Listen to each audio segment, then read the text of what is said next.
Good afternoon to everyone. Marius Lucas received his medical degree from Warsaw University School of Medicine and a PhD from the Institute of Rheumatology at the Department of Pathology in Warsaw, Poland.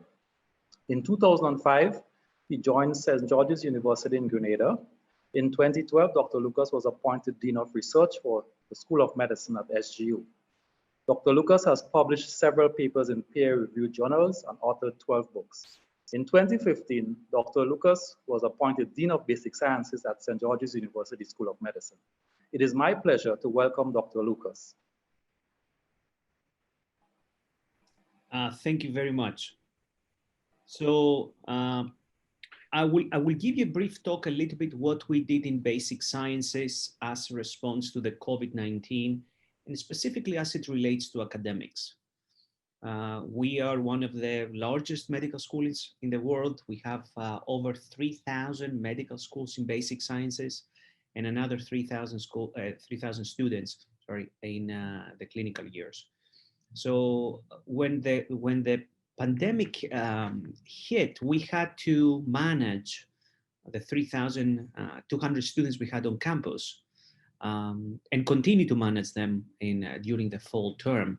So immediately we had to do some curricular changes. We had to think a little bit outside of the box, how we can keep our education and curriculum in the high standards, and how the students now they can perform the same or as well as they would have been on campus.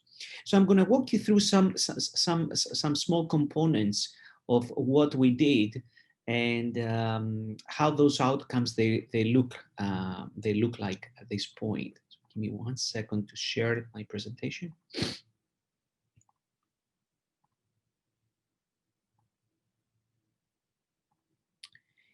So one of the interesting things that we had to immediately look with our faculty was how to present our lectures. Here in Grenada, all the students, they go to a lecture hall, they sit and they have to observe the lecture for 2 hours. So that's kind of straightforward, fairly traditional and fairly effective. So now we return all our lectures to Zoom lectures, same like we do right now with our students. And we have the lectures live. So all the students from 10 to 12, from the different classes, they log into the Zoom and they attend the lecture. The good thing with the Zoom, as you know, technology is obviously very reliable, but at the same time, allows us to do some very interesting innovations, and I will tell you about that in a second. So students, they normally attend the lectures, but at the same time, we record our lectures. So all the lectures are getting recorded. So if students, they want to watch those lectures later on, they have the ability to do so. On top of that, we were really worried what's going to happen in case that we have an internet outbreak. Let's say suddenly the internet cuts down at the middle of our lecture. So we pre-recorded all our lectures as a backup plan. So in case that for whatever reason, the internet was going down, we will be able to, the students, they will be able to watch those lectures that they were pre-recorded. An interesting thing that always worries us around September here, August, September, is in case we have a tropical storm or a hurricane. Hurricanes, fairly the probabilities are very low since we are outside of the hurricanes zone. But, a tropical storm, let's say during the week, it's possible, and it's possible to have some, 1 or 2 hours with no internet. But anyway, we were very well prepared. So just in case, we were able to do that. At the same time, we wanted the lectures to be more interactive. So you can understand it's very interactive when somebody's in the lecture hall, simply because you see people next to you, you feel the vibes, as we say, during the lecture, because most of our lecturers, they're not only good or excellent, I would say, faculty and they have a great expertise, but they're also performers. They're performing on stage, and they're really interactive when it comes to their teaching. So we created a live chat function that Zoom allows everybody to participate. So students, they were able during that function to ask questions and get an answer fairly instantly from faculty that we have online. Obviously, some other questions that were more complex, so we will be able to respond those questions later on, either through an email to the students or through the Sakai site that has a discussion forum. But students, they found it very interesting and very, I think, live, the chat function, so they were able to chat during the lecture. And as I said, everything was recorded. The cadaver, I'm sorry. The cadaver lab, that was a very big, question, especially for term 1 and term students, how we will be able to learn anatomy without a cadaver. So we were able to do live cadaver labs. So we had the cameras in the cadaver lab, and again, through a Zoom, we're able to project the cadaver, and our faculty, they were in the cadaver lab, and they were able to show the structures, and the students, they were able to participate by answering questions, by exploring and say, can you please lift up the kidney and let's see what is behind it, and so on and so forth. So we had a lot of videos for the students to see ahead of time, so they were a little bit familiar with the areas that we were looking for. But that whole experience of having a live cadaver sessions, they were really interesting, and the students, they really like it. Similarly, in addition to the videos that we normally have and all the other books and atlases, we did exactly the same part with the ultrasound sessions. So in St. George's, we provide an ultrasound certification for our students. So in this case, we had standardized patients that we will examine them with a transducer. So students, they will be able to see the standardized patient and where we put the transducer, and on the other screen, so we were dividing the screens into two, they were able to see the anatomical structures that we could see in the ultrasound machine. And finally, like all the sessions, we were able to do small quizzes in the anatomy lab, in the ultrasound sessions with our students. And then the way that we do it is with the clicker questions. So students, they have their clickers. Now, they don't have to use the normal devices, as we call them, clickers, but they can do it through their phones. So they can give an answer through their phone once they synchronize the phone with our systems and answer those questions. So again, the whole I think technology, it has to be used not only in a passive form, that means I'm here and I'm talking, but at the same time how we can have them to participate through multiple choice questions and question answer sessions. So those practice questions, they were spread out through all our lectures. So each lecture has approximately 3 to 4 multiple choice questions. Then we had specific lectures that they were only multiple choice questions. We call them IMCQs, which means interactive multiple choice questions. And we were able also, those IMCQ questions, to put them online as online quizzes. So students, they could get multiple times to try them out.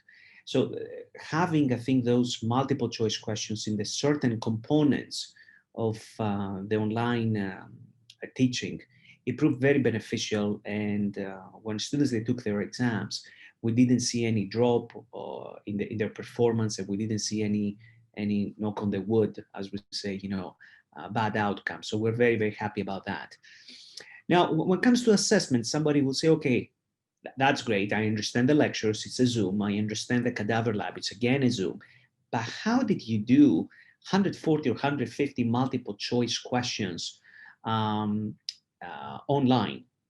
So we were from the very first medical schools that 10 years ago, we signed up with a company called ExamSoft.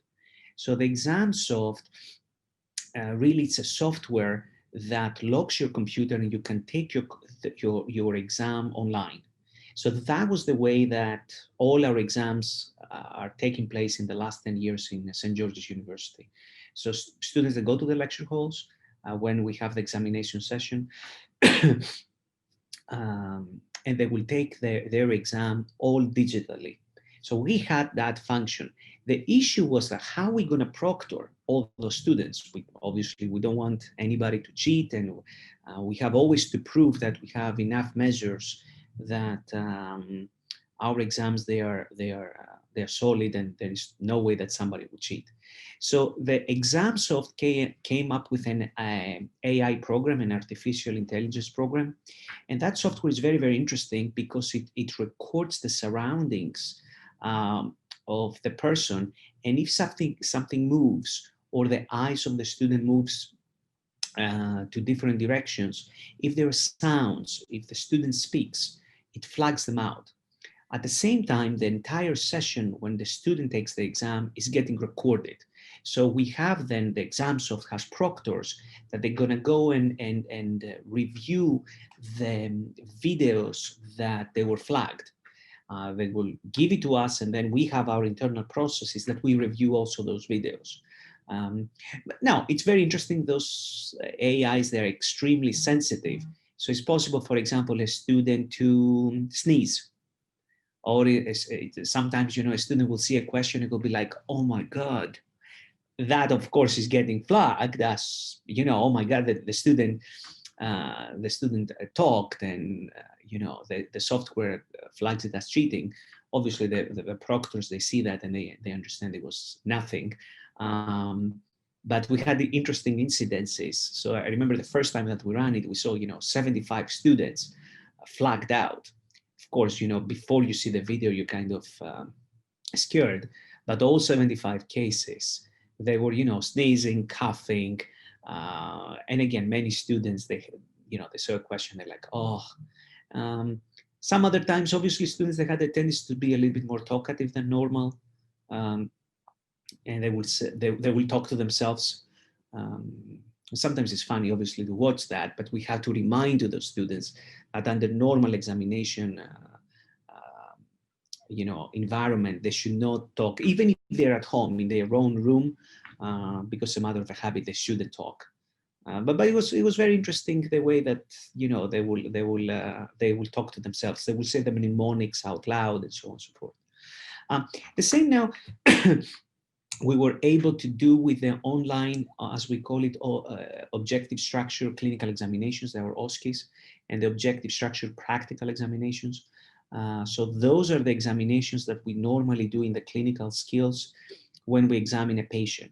So we were able to perform also with ExamSoft and their AI program,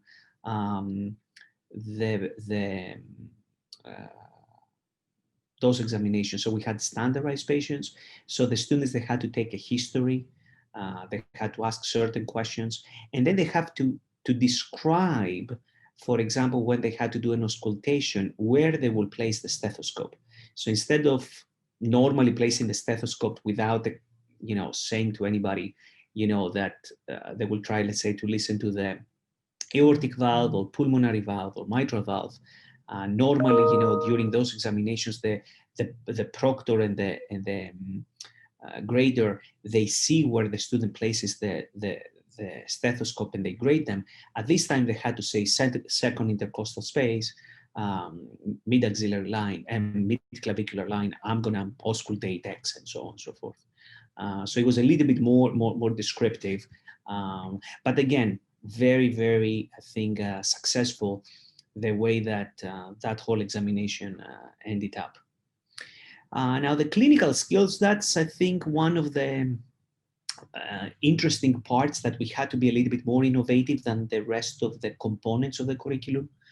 And simply because the clinical skills students, they examine standardized patients and they do hospital visits. So we were able to designate interactive videos that we made in-house, animations that we made in-house. We had a simulation center, auscultation research tool, again, that we made in-house. But the most important thing that we were able to do was the telemedicine. And the telemedicine, we were able to go to the general hospital and create different stations with cameras and microphones that would examine, the students would examine virtually real patients together with a preceptor. Typically 4 students to a patient, and they were able to do actually a lot of things. They were able to take a history, and again, they didn't have the tactile, I think, skill, but they were able to say, in this patient, I will listen, for example, his heart because based on the history, this patient has X, Y, Z, and so on and so forth. We did exactly the same also with standardized patients in our B-line rooms. So we put all our standardized patients, and again, with the telemedicine, the students are getting practice to examine and take history. Similarly, we got a very interesting software called iHuman. And this kind of software animates with different types of avatars and different types of animations, patients with diseases. And the students that can understand now the pathophysiology, the purpose why they have to do certain tests, and so on and so forth. So that in a virtual environment, I think and at this stage of a student, it's very, very important. So students, they don't create gaps. And if they create gaps, those gaps, they will be very, very small. And once they go to the clinical years, they will be able to cover them fairly easy. The students that they started the clinical years after having this type of curriculum, the feedback we get back from the clinicians is that they didn't really see a big difference between them when we compare it to the students prior. So being able to hold the stethoscope and put it in the right place, once you can describe where you're putting the stethoscope, it's a matter of a couple of days to get accustomed really to do that physical examination to our patients. So this is a little bit how everything changed. Of course, faculty, they had to adjust. Students, they had to adjust. One of the interesting parts is that always, I think it's something that maybe we underestimate when we're in medical school, the power of the environment, to see other students study hard, to see your professors, to be in a place that everybody studies and everybody tries. I think being at home, one of the things that it's very, very difficult to simulate is that environment. You have to be internally extremely motivated to keep the same type of, I think, motivation and aggressiveness towards your studies. I think that's one of the biggest, maybe I would say, negatives of the distance education. All the other parts, I think we were extremely happy that we're able to cover. But having students to study in groups face to face, having students, having an understanding of the environment, how they stand with their colleagues, that's something that everybody struggles, and there's a lot of discussion, I think, in the different virtual chats of how we can create now a virtual community for students to study together, for students to see how everybody does, and create that sense of community. Anyway, that's what is happening in our world. Thank you very much for your attention.